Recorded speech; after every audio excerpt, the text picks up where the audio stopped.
رمضان سے پہلے ایک مہینہ شعبان کا ہے، اور شعبان کے اندر اس کی 15ویں رات کو اکثر لوگ شب برات کہتے ہیں، اور کہا جاتا ہے کہ شب برات میں انسان کے سال بھر کے اعمال تقسیم ہوتے ہیں۔ اس کی کوئی دلیل نہیں ہے۔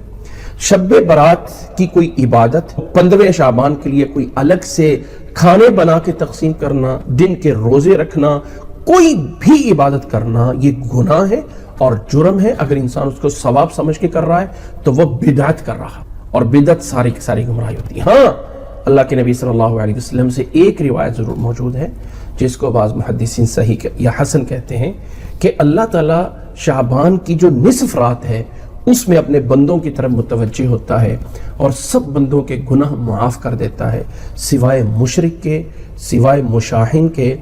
سوائے مشرک کے، اور سوائے بدعتی کے، یا بعض جگہوں پہ سوائے شراب پینے والے شرابی کے۔ ان کے علاوہ اللہ تعالیٰ سب کے گناہ معاف کر دیتا ہے۔ اس اعتبار سے سمجھ لیں کہ رات کو ایک وقت ضرور ہے، لیکن اس بنیاد پہ انسان کوئی الگ سے عبادت کرے،